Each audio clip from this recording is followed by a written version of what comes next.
Hi, I'm Don Bodan, and today's video is the first in the series. We're going to be sharing secrets and tips that'll help you become a better composer.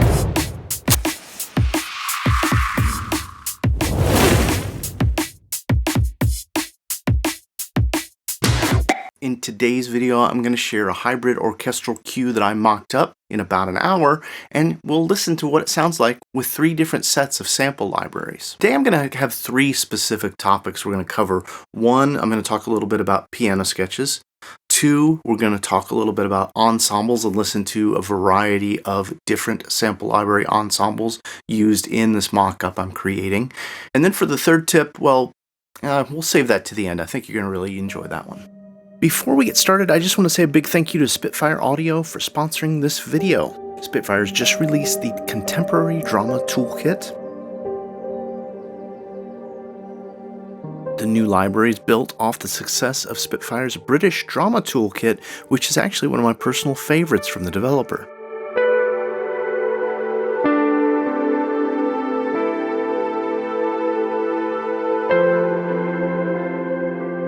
The new Contemporary Drama Toolkit is a curated ensemble library.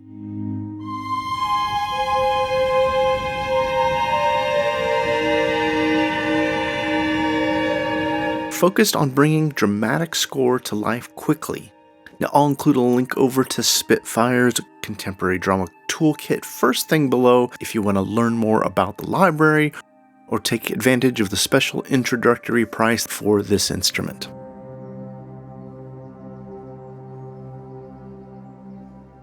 And the first thing I'm going to talk about is doing a sketch. Now what this means to me is I'm doing a piano sketch. I'm pulling up 3, 4, 5 tracks of piano sample libraries, and with those, I'm actually writing the music. This has a few huge benefits. Number 1, it'll help you know that you have a beginning, a middle, and an end. Number 2, because you have a beginning and a middle and an end, you can't get lost as you're taking that music you've written and orchestrating it out to your virtual instruments. How many times have you been writing music with a whole giant template, tons of sample libraries loaded up, you're a minute in, and now you're not sure what happens with the piece? What happens? Well, none of those problems happen if you've already created a piano sketch. So let's take a listen to the piano sketch that I mocked up here for this piece.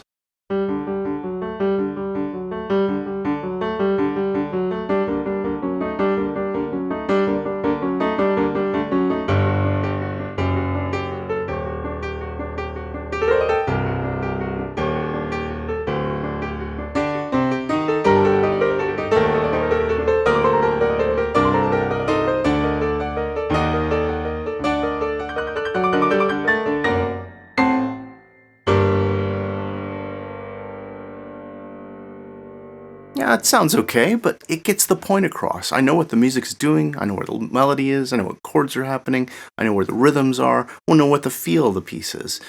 So now we're just going to dig in and take each of those lines and think about orchestrating them out. Now here is one of the second big tips for this video, which is using ensemble libraries is an incredible shortcut for media composers. Traditionally, as an orchestrator working with real live orchestral instruments, you would be orchestrating out or arranging sheet music for every individual player. With ensemble libraries, you're able to take an amalgamation, a group of those players, and have them all across the keyboard. Now, there's so many different kinds of ensemble libraries out there.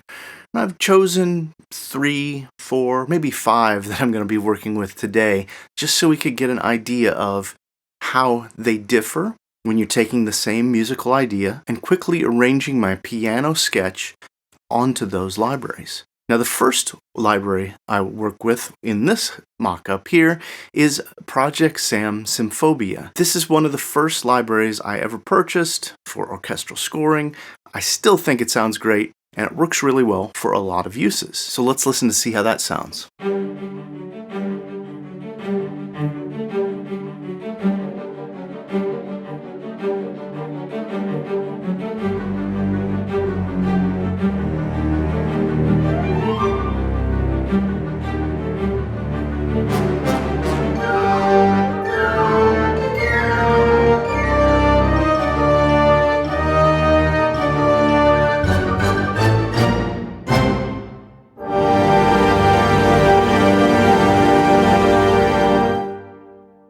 sounds pretty good, but there's a few things that I'm already hearing that it's missing, and that would be some hits, some transitions, the things that an orchestral percussion section would really add to it.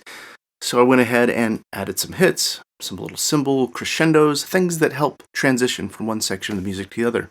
Let's take a listen to that.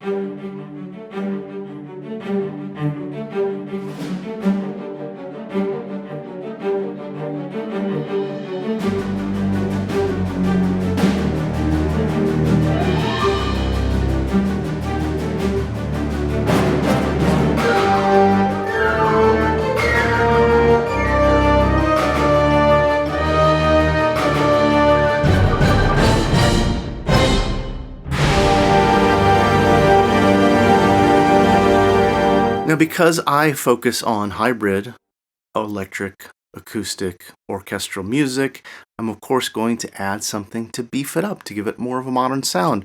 And right now, to me, that means adding some synth sounds, some samples, some atmospheres, just things to give it a little bit more depth.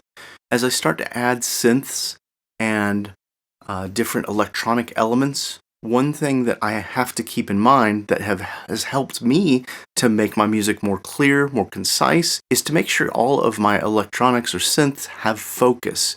It doesn't need to be an extraordinary sound. All it needs to do is help blend in with the orchestra.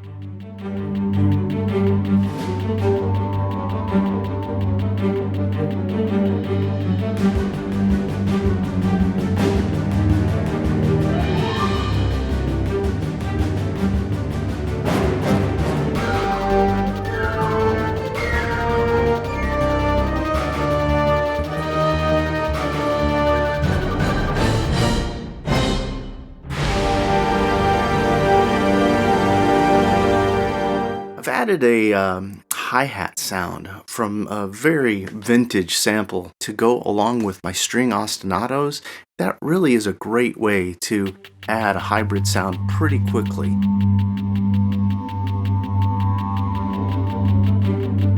Further into the piece, I want to add some oomph and depth. I use a bass synth pulse.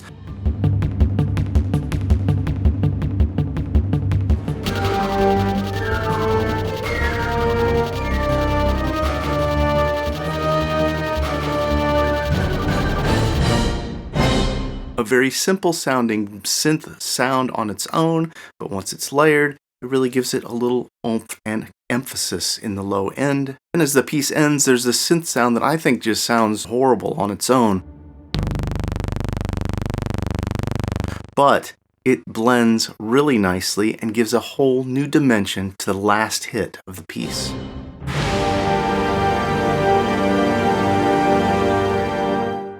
So now that I've got the piece fully mocked up using Project Sam ensemble libraries, some Project Sam percussion, as well as some instruments from UVI for those synth and hybrid layers, let's try and see what happens when we use a completely different sample library.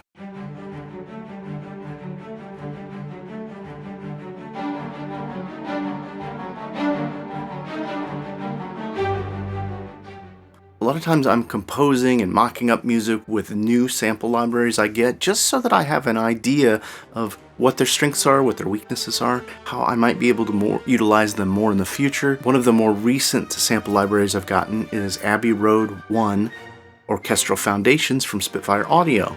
So I haven't really had a chance to put it complete through its paces except for doing a little mock-up with it. And I feel like it has a very cinematic sound. I love the room sound. I love the way the instruments blend together.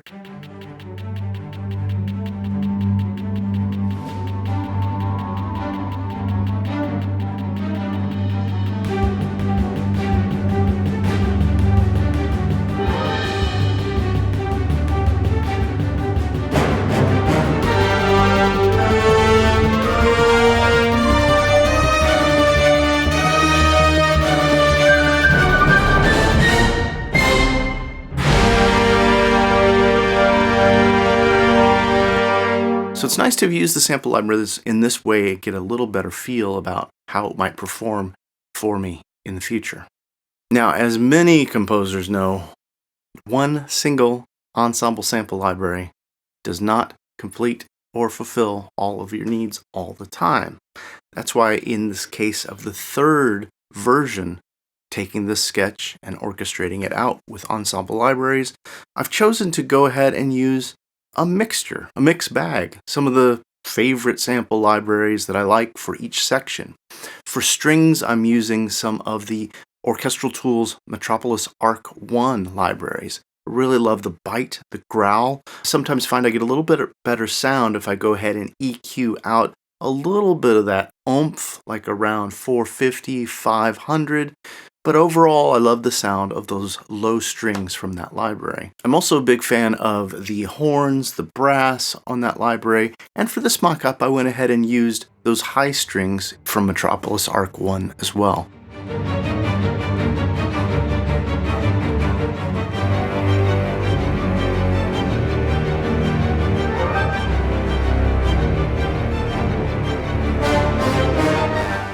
Now, one thing I love about ensemble libraries is sometimes you're able to instantly add a new dimension to a piece just by plugging in a new set of ensemble instruments. For the case of this third mock-up I did, I went ahead and used one of my favorite Cinesamples libraries, CineWinds Monster Low Winds. It's got this dark, bitey, growly, low wind sound that I think absolutely adds this quirky, deep Dracula kind of sound.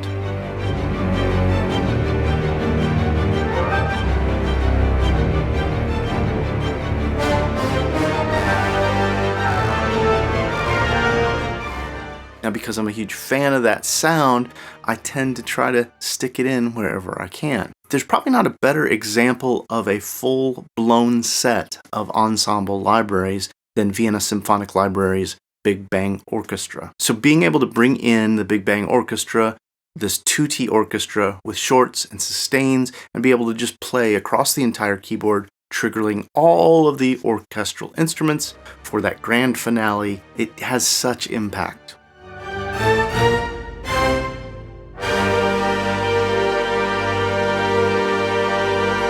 Now, I do want to say a note here, if you've been using multiple libraries from other developers, same thing happens here with multiple ensemble libraries from different developers.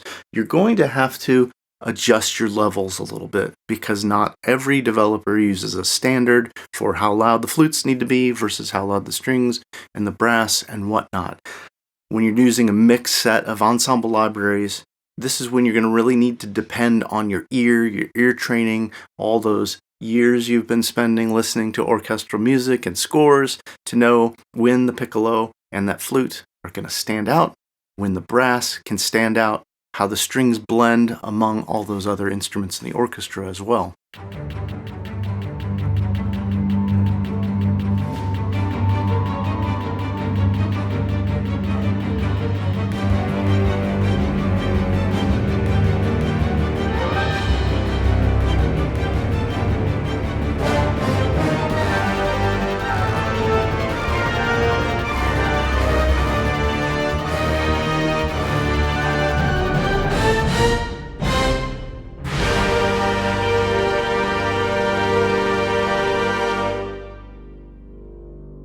Now this brings me to tip number 3.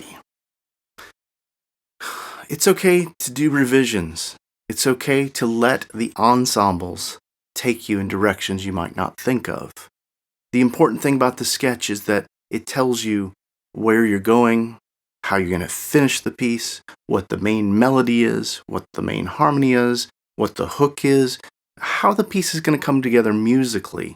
Every time you go and use a set of ensemble libraries, you're opening up yourself to make a very distinct judgment. I'm not trying to emulate a real orchestra. It's okay if I'm doubling up my orchestra playing a 2T patch and playing 2 notes. Now the size of my orchestra has doubled. If I play 5 notes, the size of my orchestra is 5-fold. Focusing on making it sound realistic, if it's a hybrid score, isn't necessarily the best use of your time. If you want it to sound completely realistic as an orchestra, then you need to study orchestration, spend a lot of time listening to orchestras, reading scores, doing score study. and experimenting on your own, and learn to orchestrate out for all the instruments. So what I'm trying to say here with tip number 3 is don't be too hard on yourself when you're going to translate your sketch onto ensemble libraries. There's points where you're creating an ensemble that's not realistic, and it's okay because what you got in here is pretty unrealistic to begin with. Hope you've enjoyed this video. Thanks for spending time with me. If you'd like to see another Composer Secrets video, please comment below. Love your support. If you're not already, please subscribe to the channel. Each week we put out a show, The Deal Compressor, where we round up all the new releases, talk about all the special deals and dollar deals that come out. If you're skint, scant, flack, broke, busted, we got something for you too. Each month now we're putting out a show called The Download, in which we're going to be featuring all of the month's freebies, sample libraries, VSTs, plugins, virtual instruments that have made our radar, just so you can have one place to go each month and fill up that hard drive. Thanks for spending time with me here today, and I hope to see you around on the channel.